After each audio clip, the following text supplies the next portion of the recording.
Races to Independence. Good afternoon. You're listening to Recovery on Air on shmu 99.8 FM. I'm Lindsay from Aberdeen in Recovery, and joining me this week is Dermot, John, Steve, and we welcome back Stevie this week, also from AiR, and we've got a special guest with us today, Fraser from Alcohol and Drugs Action. So how are we all doing this week? Steve V, I'll come to you first. We missed you last week. How are you feeling this week? A lot less stress, Lindsay. Things off the to-do list has gotten littler, so and now I'm just waiting on the other companies getting back to me. So it's up to them now to come back. So I've got appointments and dates for things. So everything's going okay. Yeah. Brilliant. Thanks, Stevie. Yes, so things are moving forward. Yeah. It makes a big difference when you're seeing progress, doesn't it? Yeah, massive. Smashing. Every time I was doing one thing, there was 3 or 4 getting added on. I wasn't managing it well, let's say. Yeah. It's good to hear you're seeing light at the end of the tunnel, though. It's done, and it was hectic to be in it. But once it's done, Lindsay, it's like okay. I was horrible. I was quite horrible. It was quite hard and challenging, but I've got through it. I did it. You know what I mean? Yep, definitely. Well done. Thanks, Stevie. And John, how are you this week? Oh, I'm pretty good. Pretty busy. I don't think my to-do list is getting smaller. I'm going to have to get some advice from Stevie. We'll catch up later on, John. Definitely, yeah. Mine seem to be getting longer as well, John. You're not the only one. Thank you. And Steve, how are you this week?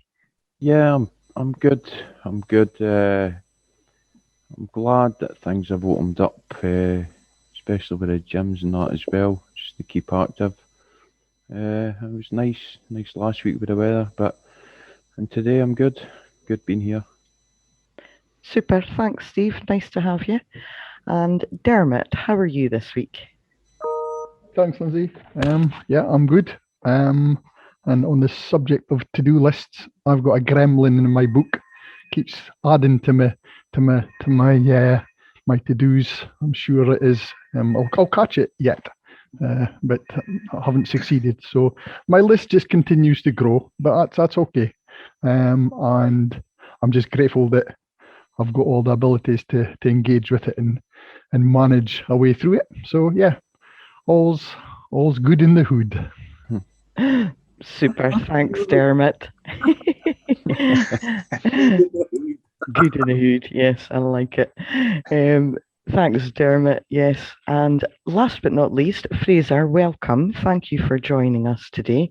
First and foremost, how are you? Yeah, well, thank you very much for having me on today. I'm doing fine, I guess, like everyone else. I think probably just seeing the change in the levels of restrictions this week, and having seen a little bit nicer weather in this last week as well. I think it's lifted everybody's spirits a little bit, hasn't it? Just this finally feeling like we're coming out of winter, maybe slowly edging out of this kind of lockdown at the moment. So definitely feeling a lot better on all of those fronts. But my to-do list is like a wild, crazy garden. I just have to live with it. And just cultivate it and just try and keep it under control. But like Dermot there, it never stops to amaze me how much things are going on and all the different things you can do. But you just try to keep it under control. I think that's the main thing. Definitely. It's like a bit like wrangling cats, isn't it? Yes, it's to keep the two of yous out of mischief. That's what it is. Oh, it definitely does that. Smashing. Thanks, Fraser. So we'll get more of a chat about that. About the relaxation of restrictions and the opportunities that's presenting. But I just want to give a quick shout out for our regular listeners. You'll know Joan's not with us today, our weather lady. She normally gives us a report, and that reminds me to remind everyone we do record a couple of days in advance. So any mention of current things like weather and such. If it's wrong come the day of airing, we do apologise. But hi, Joan. I hope you're feeling fine. Okie doke, so we're joined today by Fraser. Fraser, just to give you a wee bit of an intro, is the Chief Executive of Alcohol and Drugs Action, who are AiR's principal partners, I guess. For the regular listeners, last week we were having a chat about sort of the new timetable that will be launching next week. As part of the Recovery Peer Partnership that we have with ADA, and all the exciting new opportunities that's going to be coming out of that. But just for a bit of an introduction, Fraser, do you want to tell the listeners a bit about who Alcohol and Drugs Action, who ADA are, and what you guys are all about? Sure. Thanks, Lindsay. Yeah. So basically, we are, I guess, the kind of front door to getting help and support in the city, and from that I mean obviously that there's lots of places people can get help and support, but in terms of issues relating to substances, we are that kind of front door in terms of being a fully confidential service. We're open 7 days a week. Up until obviously the COVID situation, people who could just pop in. But more often than not now, we're seeing people or speaking to people on phone or via Zoom and things like that at the moment. We do still have some face-to-face elements. I'll maybe explain those as we go along, how we've managed to adapt some of our kind of service provision. It's been quite challenging, but we've been open throughout the kind of COVID crisis. We've been very much active. We've just had to do things a lot differently from what we would normally expect to do. So we have that front door, so we're there for people that are maybe in crisis, or maybe it's the first time that they've ever required any help or support, or it's early doors. And we look at it as being that's the first step in anyone's recovery journey, is just acknowledging maybe actually I've got a problem and I might need some help with this, or things have got a bit out of control. And we work right through the spectrum to the work that we do with you guys with AiR, where we work with people who are into the recovery journey, well in the recovery journey. And everybody's got there from different directions and different approaches and doing different things, and that's fantastic. And that's also really exciting for us as well, because I guess it's been able to see, that there's a pathway out, that there's hope for folk. There's all these problems that people encounter and the real difficult situations that people have. Ultimately, it's just utterly fantastic when you see what can happen in recovery, and how exciting that is, and how positive that is. So we take a lot of our enthusiasm for what we do is based on that, is knowing that, people can get better, recovery is possible, and it's fantastic when you can actually be in and around it. So it's a huge part of what we are and what we represent in our partnership with AiR. And it has been really difficult this last year. So my heart goes out to folk in recovery, because, if you're used to doing a lot of activities, you're doing a lot of stuff face to face, you're out and about a lot, and suddenly, whoa, it's here we are, we're all on Zoom, we're all on the phone all the time. It's not exactly the same. I know it's great to have this, because it's meant that it's keeping people in touch and in contact. But really looking forward to when we can start to kind of do things in person again. It's quite important. So recovery activities have not stopped. They've just kind of moved elsewhere. They've moved into this virtual environment, haven't they? So and that's been challenging for everyone, and I guess challenging for folk that are maybe not technologically minded. I feel a bit, it's great if you're okay with all that kind of side of things. So for some folk, I know that's a real struggle. Internet access and phones or tablets, PCs, all that kind of stuff's difficult. So we've been trying to help people out getting connected as well, even if it's just a phone, so they can keep in touch with folk, so that they've got that support, whether it's family or a support worker or a GP or whatever it is that you need. Having that kind of access is really important. Brilliant, thanks, Fraser. Yeah, and I mean that's something that we've spoken about many times over the past year and a bit. It's over a year now, and we've got one of the people that you were talking about there, about the folk who maybe aren't so tech savvy, sitting with us now. Stevie, you've mentioned many times in the past the struggles that you had initially. Do you maybe just want to chat again a little bit about that? Yes, I didn't trust it. I didn't know what I'm doing. I didn't know what I was doing. Then Zoom meetings. It wasn't straight away I joined the Zoom meetings. I got offered a couple of one-to-one sessions. Because it was like a couple of months into the first initial lockdown, and my head started to go down because I wasn't being able to connect with my folk when we were in recovery and stuff. I did two I think, like one-to-one Zoom meetings, and then that was me. Got the timetable and the meeting IDs and the password, and just went for there, and just it's helped me massively. Even like the ADA ones as well. I was doing the group on a Monday and a Wednesday and a Friday, but then we had groups on a Monday and a Friday for the last 8 weeks, so I haven't been able to do it. But yeah, between AiR and ADA, there's been lots of, once you actually get onto the Zoom meetings and feel comfortable getting on, it's such a good feeling. And it's like after you come out of your groups, you're not physically there, but you're still connecting this way, which is better than absolutely nothing. Nothing. Yeah, you're still getting the benefits. Yeah. No, but it's testament to you as well, Stevie, for stepping out of your comfort zone and absolutely embracing that change. And I think in recovery, it's something we all sort of, are get used to and taking that, leap of faith, I guess, for want of a better expression, that, nothing majorly bad's going to happen. It's all going to be okay.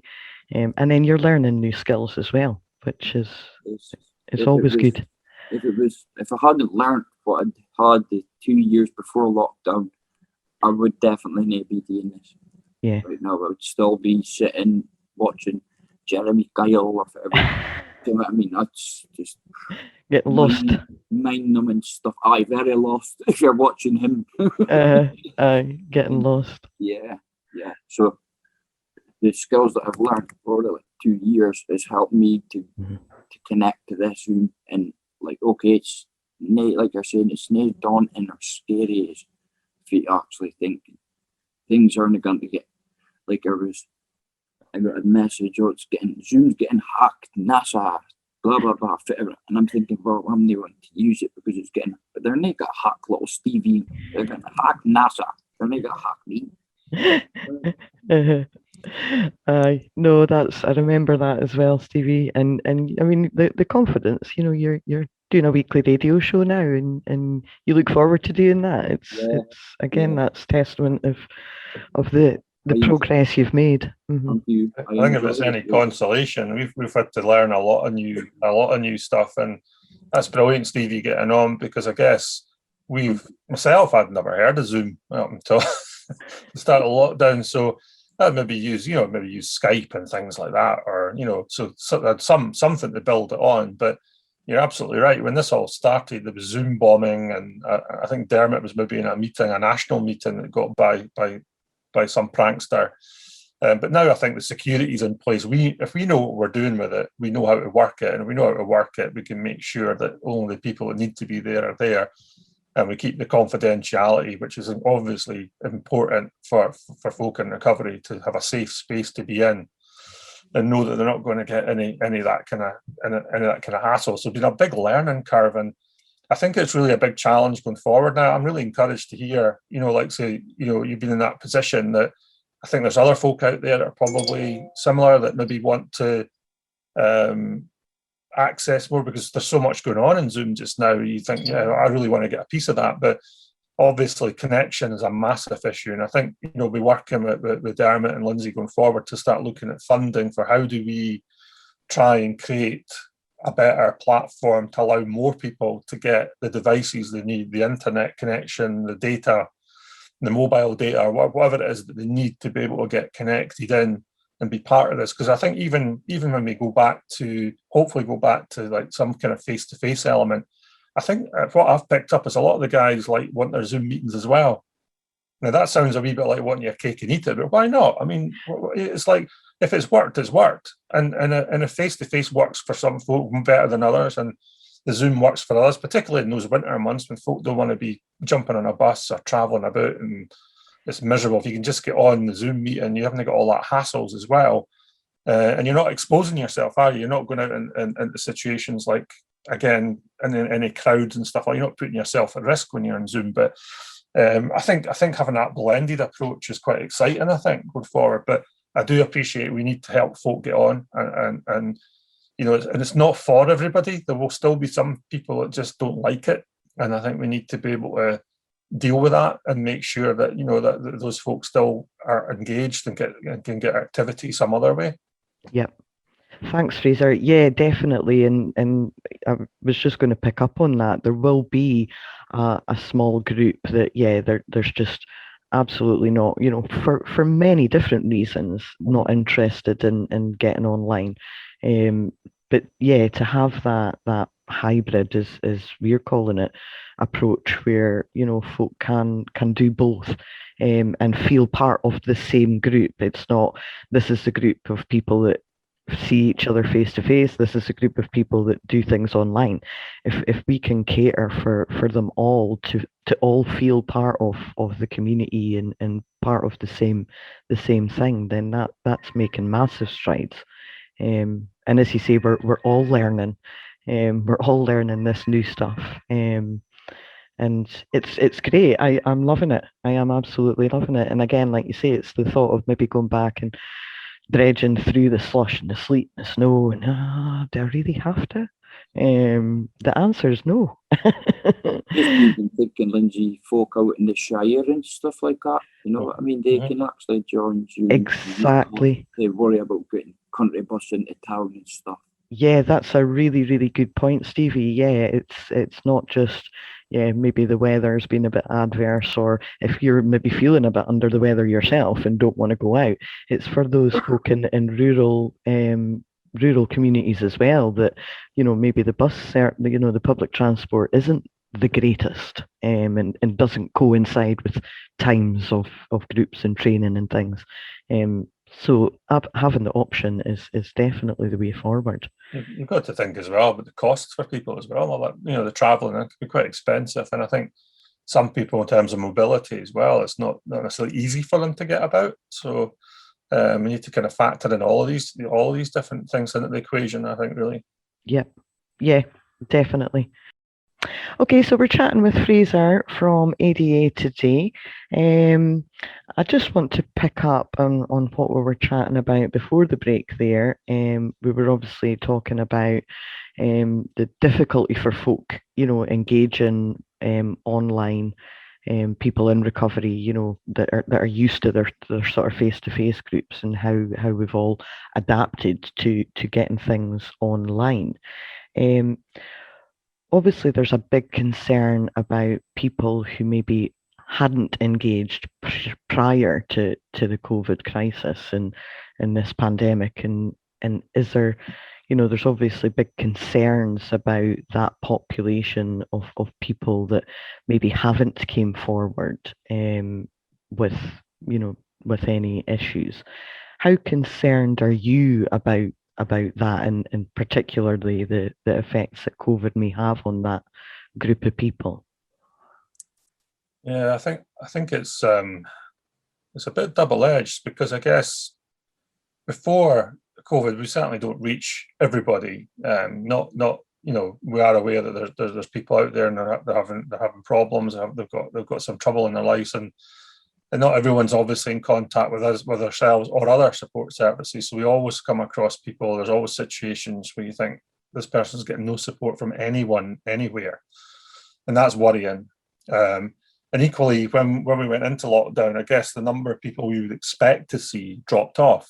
So our activity levels dropped off a fair bit.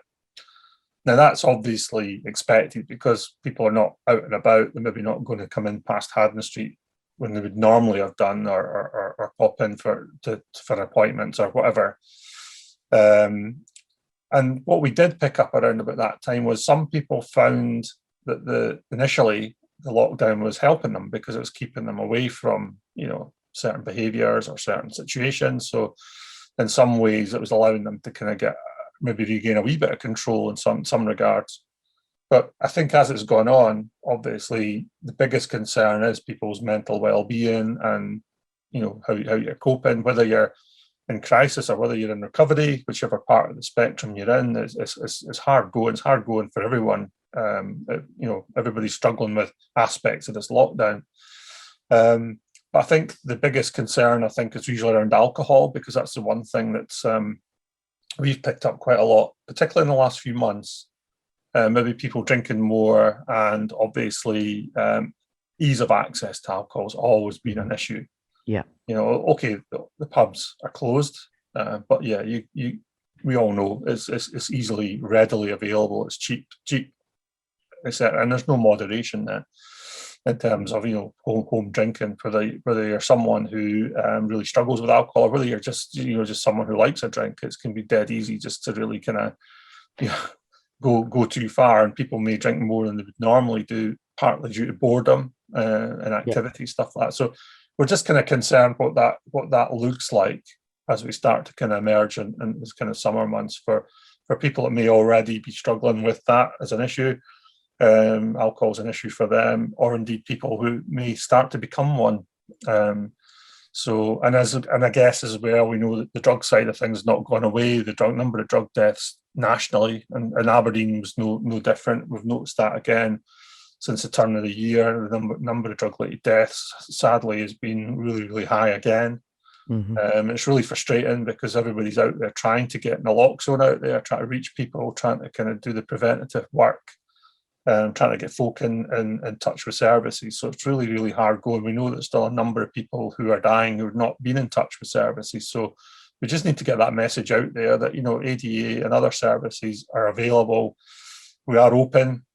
We will engage people, but obviously it just looks a wee bit different at the moment due to COVID. But that's not to say that we can't provide things. So we set up our sharp response service last year. So the guys actually go out and go to people's homes, and we do drop-offs. And that's not just for things like traditionally it's kind of started up getting clean needles and clean works out to folk. Be able to bring back used stuff was good, because people often have a lot of stuff in their house, maybe a bit embarrassed to cart that into town. So we were able to collect it and take it back. And people emptying out large amounts of stuff is great, because it just means we can get it all away. But not only that, we were bringing out food. We're bringing out food parcels. We were having a chat with people, which is really important. Some people were just want a blether. Just that contact, having a blether with somebody, socially distanced. It was all done kind of safely. So we following all the kind of protocols and guidance. Our guys wearing a PPE when they need to wear that. Everything's kind of cleaned and all the rest of it, all the hygiene. But it's just nice to get out and be able to drop off some food parcels. Sometimes we're taking out recovery activities to guys that are already working somewhere else. Maybe got a CPN or they've got a worker somewhere else in the system, and dropping off some materials for them and things like that. So I think that kind of adaptation stuff is really helpful, but just getting that message out there that's if we have to adapt what we do, then we will. Yes. That support's there. It's really important. That's a massive message to get out, and sort of certainly in terms of the needle exchange, we put it out on the radio every week that is still operating as normal. And here's the phone number and such like for yourselves to get in touch. But yeah, just to reaffirm that ADA is open, and people don't need to be referred. They can just phone or turn up themselves should they wish. Absolutely. Yeah, can email us. Can there's a web chat function on the website. They can email, can pick up the phone. We do have a drop-in for a needle exchange during the day, but it's kind of socially distanced again, so people can come in on those occasions. But obviously, we're trying to kind of minimise that contact just to keep everybody safe, because we don't want to have lots of folk turning up and then kind of mingling together. And I guess that's the part of the issue that we're seeing, is that folk are quite sensible. I think what we're seeing is we're not seeing loads of folk turning up at once, because I guess people are cautious. They don't want to catch COVID, and they want to stay on the right side of the guidance sort of thing. So that's quite important. And equally for the recovery meetings as well, the fact that they are online means that numbers aren't really an issue. It's, you can get a fairly big meeting on Zoom. I think Zoom can hold up to 100 people. I'm not saying that would be a good recovery meeting, but No. But potentially the potential is there's no real limits in terms of space. You're not really kind of worrying about from that point of view. And what's ironic about the recovery meetings is there's probably more meetings now than there was before. Yep. Because they've gone on Zoom, it's been easy to have stuff almost on every single day virtually. I think there's something on in terms of recovery. And that's fantastic. And I think before it was maybe a wee bit more staggered than that. You'd have the kind of physical meetups, but there maybe be a couple of times a week. But now you've got all this stuff going on that I think is really exciting in that way. Just getting that message out to folk in recovery as well, and try to see how we can get them connected. Definitely, and I mean, I guess that's another positive of things being online. There's no sort of travel time in between places. It's you can sort of come out of one meeting, make a quick cuppa and jump into another without having to think, I've got to jump on a bus and get from here, point A to point B and such like.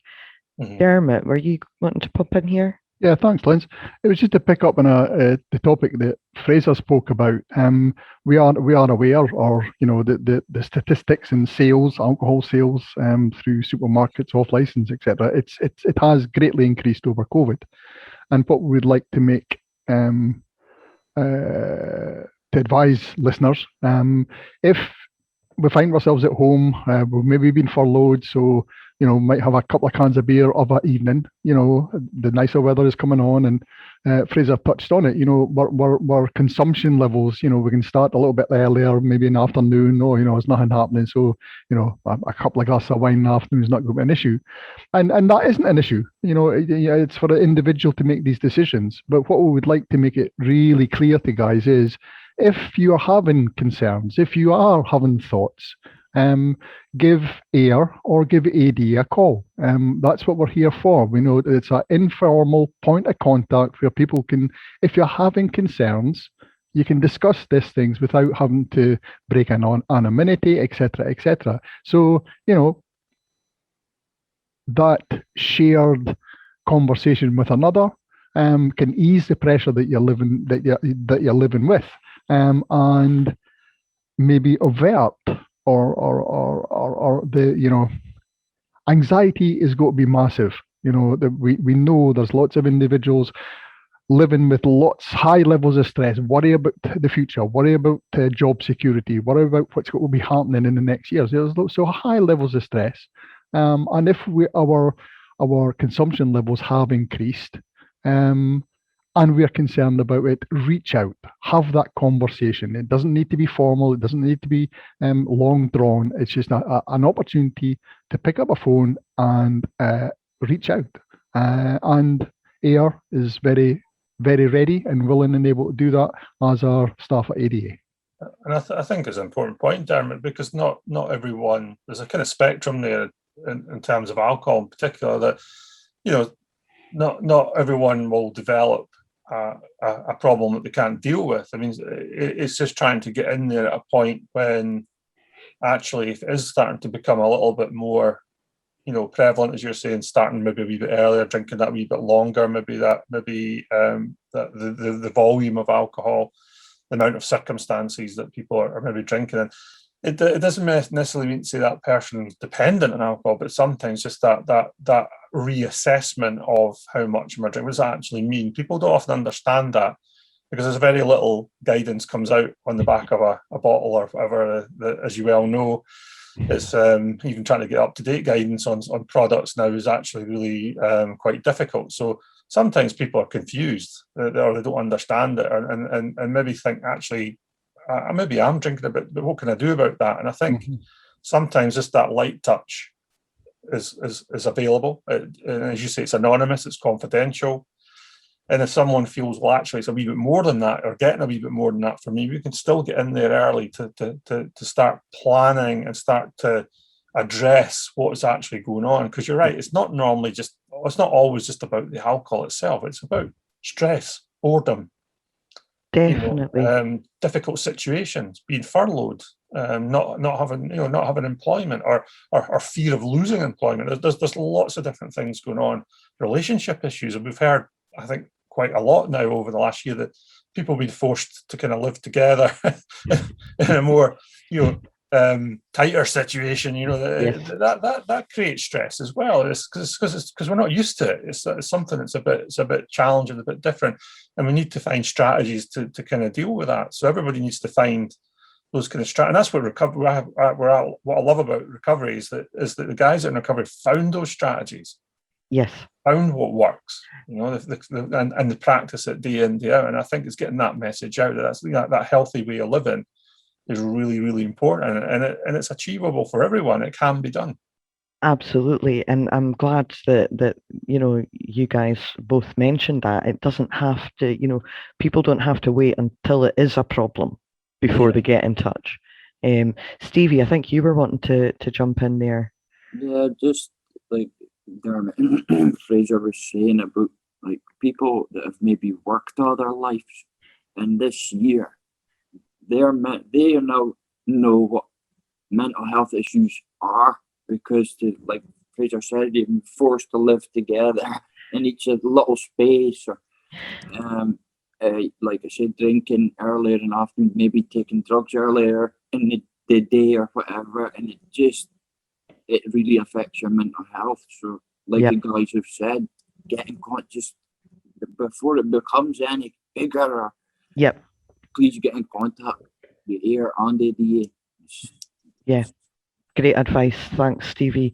And yeah, that's it. People's worlds have been turned upside down, and I mean, we've mentioned it many times as well. I think coming from a recovery perspective and having that under your belt, if you like, having those tools, we've managed to adapt to this situation probably easier than some other people, and it's just with the learning that the opportunities that we've taken through our own contacts with ADA and AiR, which have armed us well for dealing with this. So absolutely, yeah. So any listeners out there, if you do think, actually, I wouldn't mind a wee chat, then please pick up the phone. We'll give out all the details at the end of the show. If you've just tuned in, we're fast running out of time. We're joined today by Fraser from ADA, and we've just been chatting about alcohol and drugs action, the difficulties this past year, but also the opportunities that's been presented as a result, and trying to find positives in things. So there are positives to come out of it. There's new opportunities. We spoke last week about the Recovery Peer Partnership and the sort of pathway. Fraser, do you maybe want to pick up on your side of things with that? Yeah, sure, because I think it's something that obviously COVID has kind of slowed us down in the last year, and the Scottish Government have acknowledged that, and all the projects have been funded for a further year when we were due to kind of finish, or would have been finished by now. So it's been encouraging that there's been that recognition that we made some good progress in the first year, and we've got so many ideas and things we want to take forward. But ultimately, it's about opening up opportunity. We want to see more people moving through the kind of recovery pathway in whatever pace and whichever angle or direction they're coming from, but ultimately open up opportunity for folk to get more involved and to be part of helping us with some of the aspects of our service. Now, I know that's not for everyone, but a lot of guys that come through get into recovery often want to be involved in recovery activities. That makes perfect sense to me. Why wouldn't you? Because that's what's got you to where you are. That's what works for you. And trying to harness some of that energy and make sure that other people are exposed to that. Because Dermot and I have spoken about this before, making recovery visible is just so important. People need to see recovery, need to see that it's possible to recover and be in recovery and all the kind of good stuff that comes with that. So opening up more opportunities, constructive opportunities for folk, because I don't like this idea of it being tokenistic. It has to be meaningful. It has to have a life of its own. So seeing things like the the media project and all that stuff is brilliant, because that just reinforces the whole thing, because here we are on air talking about recovery. You can't get more visible than that. So I think for me, it's just trying to develop more of that kind of real meaningful engagement opportunity. And I think there's loads we can do. I really want to see, hopefully at some point we start to see more paid positions coming in. So I guess we rely a lot at the moment on our kind of volunteer network. And that's how this was all started, was, folk coming in as peers and becoming volunteers and do fantastic bits of work, and helping other people, helping our services, frankly, as well, because I have to acknowledge that we wouldn't be able to do a lot of things that we do without that input. So now it's about taking that almost to another level of, it's not to say that the volunteering stops, that stays, but we need to build more things on top of that, and that employability pathway for guys that maybe think, well, you know what, I want to actually get myself back into full-time employment eventually, or have a career in social care, or whatever that might look like. We can help with that. Now, if people go other direction, we can still help with that too, because part of being the recovery journey is that it's open to you which way you go. And we've seen a few guys that have gone on to do their own thing or go off in different directions. And that's absolutely fantastic. But for those that maybe want to be around this agenda that bit longer, we need to have those pathways in place. And as I say, I think probably some kind of paid employment type opportunities, get that chance to test yourself out, being employed, getting something under your belt, getting that reference that you might need. All of these things are crucially important, and it's a good stepping stone, I think. So yeah, just excited by that. If we can get that back up and running again. It's been difficult because of COVID, because all the training that we had was always face-to-face. All the courses are face-to-face, and suddenly it's like, whoa, we have to redesign all this. So our DART program and this program and that program, I'm trying to do that online. It takes time to redevelop all of that and try and deliver it in a different way. So that has been a challenge. Yeah. No, that's really, really important points you make there, Fraser. I mean, definitely in terms of, more paid positions for people, in recovery is vital. I think it's easy for people to forget that, people in recovery are people. We come with experience. We have experiences of life. We had, maybe had jobs in the past. We're more than our story. We're more than our recovery story. We have skills, we have knowledge that is as important, with the extra layer of that recovery experience on top of that. So definitely to encourage that. And, as I sit here saying that, I'm a perfect example of how that pathway works, and with that opportunity. I am now sitting as a paid member of staff within an organisation that helped me when I needed it the most. And we can't do it alone. I think ADA, we recognise that you can't do this without people in recovery. Yeah. We just can't do that work on our own. And likewise, AiR need us to help obviously get people to a point where they're safe. They've dealt with some of these issues, or we've helped them to deal with some of these issues, and they're ready to start kind of taking control of their own lives again, and don't maybe need that same level of support. They get that support from their peers, they get that support from other people in recovery, and it's really gratifying to see that when people start to move into that area where they're starting to take back control of their own lives. And I think for me, that's the exciting, but all these options and possibilities start to come in. But we can't do it in isolation. We need each other, and I think that's a key message, and we've seen that through the lockdown as well. It's vitally important we're working together.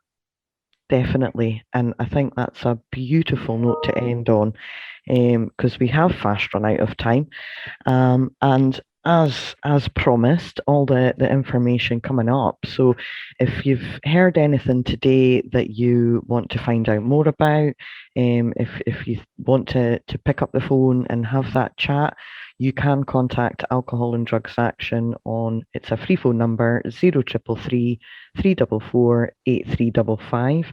Or you can email them helpline@alcoholanddrugsaction.org.uk. And that's the same number if you want to find out about the needle exchange. So that again, 0333 344 8355. You can contact us here at Aberdeen in Recovery either through our website, www.aberdeeninrecovery.org. You can drop us an email, chatterbox@aberdeeninrecovery.org. You can also contact us on 01224 638 342. And keep up to date with everything, all these new opportunities and new timetables that will be rolling out. Will be getting advertised on all our social media channels. So Facebook at Aberdeen in Recovery, Twitter and Instagram is Republic_AiR. And if you want to listen to any of our previous shows, you can get podcast versions on our YouTube channel, amongst other things, and that is Aberdeen in Recovery. So I think that's taken us right up to the very end. Bye. Bye. Bye. Bye. The flame in our name Is to shine a light onto the pathways of recovery, which will build a bridge from dependence to independence for the individual caught in the shadows of addiction and looking for a way out.